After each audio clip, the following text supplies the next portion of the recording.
27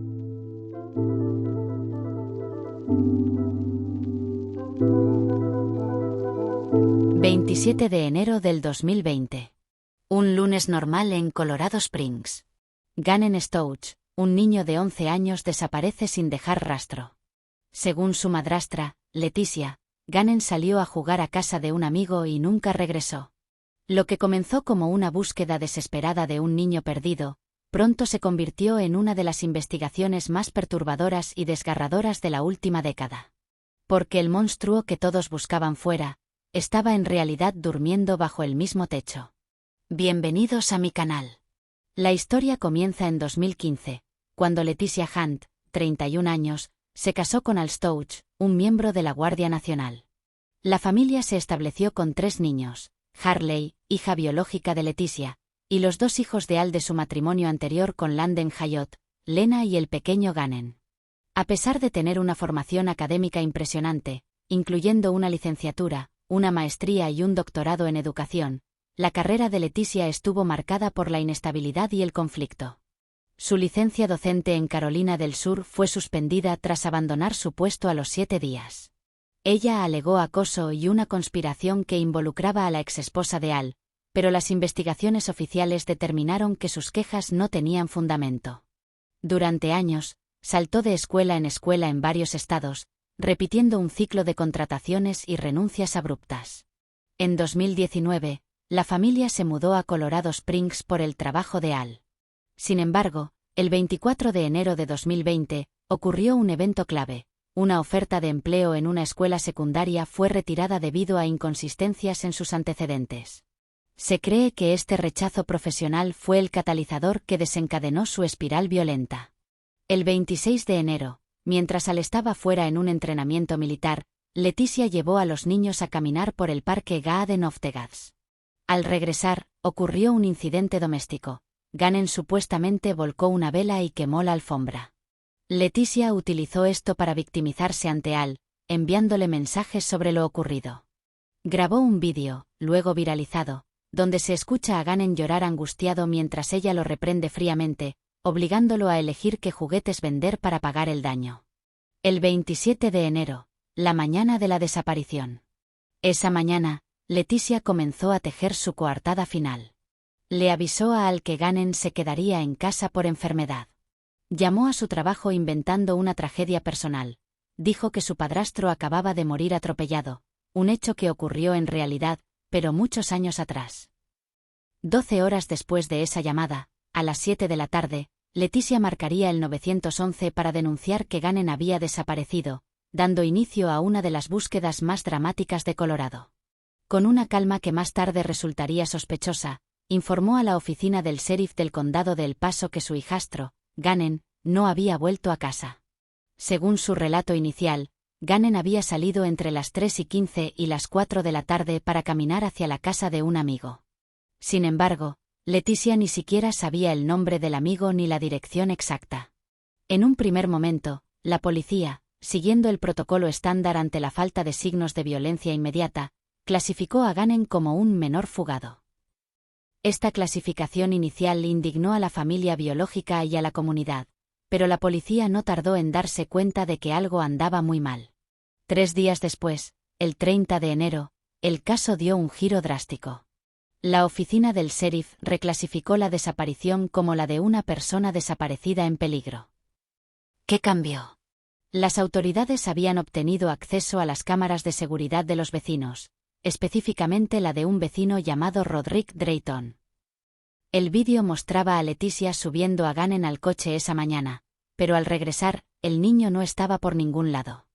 Las pruebas físicas dentro de la casa empezaban a contradecir cada palabra de la madrastra.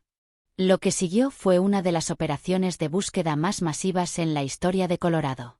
El caso escaló a nivel federal, activando al equipo de despliegue rápido para secuestros de menores del FBI, una unidad de élite que solo interviene en los casos más críticos.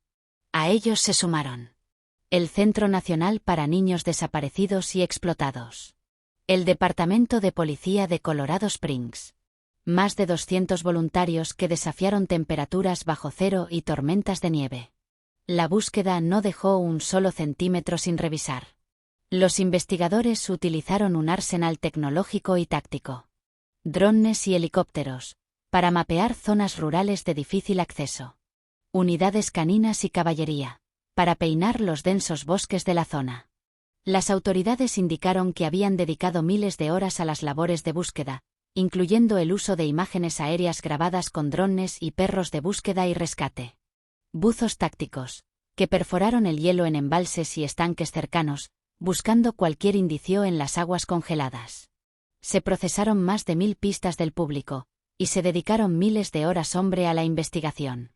Los investigadores revelaron posteriormente que Leticia Stouch inventó varias historias para despistarlos, incluyendo que un hombre al que había contratado para reparar una alfombra la violó y luego secuestró a Gannon. Mientras tanto, en las conferencias de prensa, el dolor era palpable. Los padres biológicos de Gannon, Al Stouch y Landen Hayot, protagonizaron llamadas desgarradoras frente a las cámaras. Landen, entre lágrimas, rogaba por el regreso de su hijo, agradeciendo a una comunidad que se había volcado por completo a las calles para encontrarlo. Un niño no desaparece así como así sin que nadie lo vea. Así que, si tienen alguna información creíble, si tienen miedo, no se preocupen. Imaginen a mi hijo. Imaginen el miedo que siente, dijo Landen Hayot, la madre de Gannon, entre lágrimas en un vídeo de YouTube publicado en el canal oficial del condado de El Paso. A medida que avanzaba la búsqueda, el foco de los investigadores se cerraba sobre una sola persona. Leticia Stouch comenzó a dar entrevistas erráticas a los medios, defendiéndose de acusaciones que la policía aún no había hecho públicamente.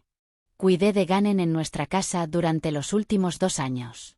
Jamás, le haría daño a este niño. Sé que hay algunas preguntas, eso depende de las investigaciones, cuando les informen, pero he cooperado con ellas, declaró a KKTV. Vamos a encontrar a Gannon, y ese es nuestro principal objetivo. Estoy deseando que Gannon vuelva a casa. The search for an 11-year-old boy in Colorado missing for a week now. His family says he needs special medication and that there's now a storm coming. Here's ABC's Clayton Sandell. Tonight, the FBI is assisting multiple agencies and volunteers, all searching for 11-year-old Gannon Stout, who vanished 7 days ago from Colorado Springs. I'm begging, I'm pleading, if anybody has any type of lead, put yourself in my situation. Adding to the urgency, Gannon's emotional mother says the boy, who is 4 foot 9 inches and 90 pounds, requires special medication. My child was a 1 pound, 6 ounce baby. He had a 10% chance of survival. The boy's stepmother was the last person to see him, telling KKTV that Gannon planned to walk to a friend's house. I would never, ever hurt this child, and I know there's some questions out there. Tonight, with more questions than answers, Gannon's parents are asking everyone to keep a close eye out for their son. Daddy loves you so much. El contraste era brutal. Mientras el mundo buscaba a un niño de 11 años en la nieve, su madrastra preparaba su huida hacia Florida, dejando atrás un rastro de evidencia forense que pronto la alcanzaría. Tras semanas de sospechas y una vigilancia asfixiante, el 2 de marzo de 2020 la justicia finalmente alcanzó a Leticia Stouch. Fue localizada y arrestada en Myrtle Beach, Carolina del Sur, a más de 2.500 kilómetros de la escena del crimen. Los cargos en su contra eran una lista de horrores: asesinato en primer grado de un menor por una persona en posición de confianza, abuso infantil con resultado de muerte, manipulación de un cadáver y alteración de pruebas físicas. Tras ser extraditada a Colorado, quedó recluida sin fianza en la cárcel del condado de El Paso.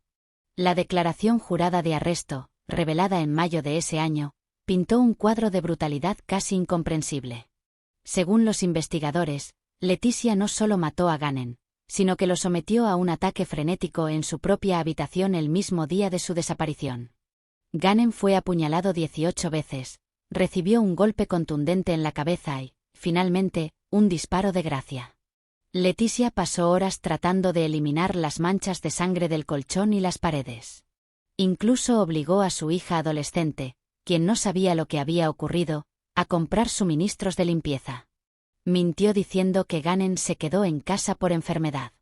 Sin embargo, las cámaras del vecino Roderick Drayton fueron el clavo en su ataúd. Mostraron a Leticia saliendo con Gannon en su camioneta a las 10:15 y regresando sola alrededor de las 2:19. El misterio sobre el paradero de Gannon terminó de la forma más triste posible. El 17 de marzo de 2020, un trabajador de mantenimiento que inspeccionaba el puente de la bahía de Escambia en Pace, Florida, divisó una maleta azul de aspecto sospechoso. Al abrirla, encontró los restos del pequeño, ocultos bajo el cemento de la infraestructura, a más de 2.000 kilómetros de su hogar. La logística del crimen fue macabra. Se cree que Leticia escondió el cuerpo inicialmente en una zona remota al norte de Colorado Springs, pero días después regresó, lo recuperó, lo colocó en una maleta y alquiló una camioneta para conducir a través de medio país y deshacerse de él en Florida. Frente a la abrumadora evidencia forense, Leticia optó por una defensa desesperada. Se declaró inocente por razón de locura, alegando sufrir un trastorno de identidad disociativo, personalidades múltiples, derivado de abusos en su infancia. Afirmaba que, en el momento del crimen, una de sus otras personalidades tomó el control. Incluso intentó desviar la culpa hacia su esposo, Al Stouch, lanzando acusaciones salvajes que parecían sacadas de una película de ficción. Alegó que Al estaba involucrado en cárteles de la droga. Afirmó que existían redes de trata de personas que querían herir a la familia. Sin embargo, el castillo de naipes se derrumbó cuando el Hospital Psiquiátrico Estatal determinó que Leticia era plenamente competente para ser juzgada. El tribunal desestimó sus alegaciones por falta de pruebas, calificándolas como un intento cínico de evadir la responsabilidad por un asesinato meticulosamente planeado. El 3 de abril de 2023, 3 años después del crimen, comenzó finalmente el juicio contra Leticia Stouch. Durante 5 intensas semanas, la Fiscalía construyó un muro de evidencia infranqueable. El estrado vio pasar a una procesión de testigos que desmantelaron, pieza por pieza, la fachada de la acusada. Al Stouch testificó en contra de su exesposa, relatando cómo ella lo manipuló mientras él buscaba desesperadamente a su hijo. Expertos presentaron pruebas de ADN, registros de torres de telefonía celular que rastrearon su viaje a Florida y las macabras búsquedas en Internet que Leticia realizó antes y después del asesinato. Profesionales de la salud mental del estado de Colorado declararon que Leticia no era una persona rota por la locura, sino una criminal calculadora que sabía distinguir perfectamente el bien del mal. En un intento desesperado por evitar la cadena perpetua, la defensa presentó a una única testigo, la doctora Dorothy O'Donnell Lewis, una psiquiatra famosa pero controvertida por su especialización en el trastorno de identidad disociativo. La psiquiatra Lewis intentó convencer al jurado de que Leticia tenía personalidades múltiples, y que el asesinato fue cometido por una de ellas. Sin embargo, su testimonio se volvió casi surrealista cuando se presentaron vídeos de sus entrevistas con Leticia, donde la acusada fingía acentos y comportamientos erráticos que los expertos estatales calificaron como simulación pura. El jurado, tras analizar las pruebas, rechazó por completo la teoría de la demencia y el testimonio de Lewis. El 8 de mayo de 2023, el silencio en la sala era absoluto. El jurado emitió su veredicto, culpable de todos los cargos, incluyendo asesinato en primer grado, abuso infantil con resultado de muerte y manipulación de restos humanos. Ese mismo día, el juez Gregory Werner procedió a dictar la sentencia. Antes de pronunciar las palabras finales, Werner se dirigió a Leticia con una dureza pocas veces vista en un tribunal. Sus acciones son las más horribles que jamás he visto en este estrado. Usted le quitó la vida a un niño que confiaba en usted, de la manera más brutal posible. Usted merece la pena máxima que puedo imponer según la ley de Colorado.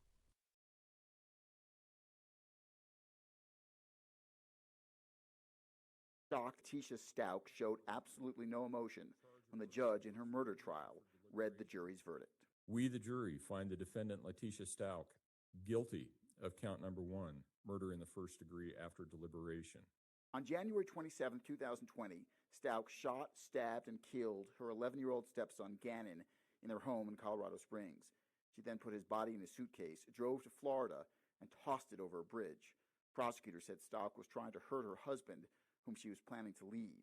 But Stouch's attorney said she was legally insane when she brutally attacked Gannon, and therefore should be found not guilty by reason of insanity. Clearly, the jury disagreed. I am Landon, Gannon's mom, and that will never change. Through my hurt, anger, and pain, I will never be the monster that she is. After Stout was found guilty and before Judge Gregory Werner sentenced her to the mandatory life in prison without the possibility of parole, Gannon's parents... La condena fue contundente: cadena perpetua sin posibilidad de libertad condicional, a la que el juez añadió 156 años adicionales por los cargos secundarios, asegurándose de que Leticia Stouch nunca vuelva a respirar aire de libertad. Con el golpe del mazo, el caso de Gannon Stouch se cerró legalmente, pero su memoria permanece. La madre de Gannon, Landen Hayot, expresó tras el juicio que, aunque la sentencia no traería a su hijo de vuelta, finalmente el mundo sabía la verdad. Gannon era un luchador, y su luz fue lo suficientemente fuerte como para exponer la oscuridad de quien intentó apagarlo. I don't know how to go forward without him. That's just the main thing. And any time that I've talked to people prior to him being missing, people ask me, like, what is Gannon? And the only thing I can say, he's my hero. He gives me life. He gives me energy. If a bad day is going bad, I just hear his voice, and it makes it better. This is the longest time that I have not heard his voice. And the only thing I can do is just keep playing videos back and forth of Mommy, I love you. And that's the only thing that I don't want it. It will never die in my mind. But, like, I need my boy. Like, more than air, more than life. Like, that's who he is to me. Gannon, he is my little man. He fills every void. He's happy.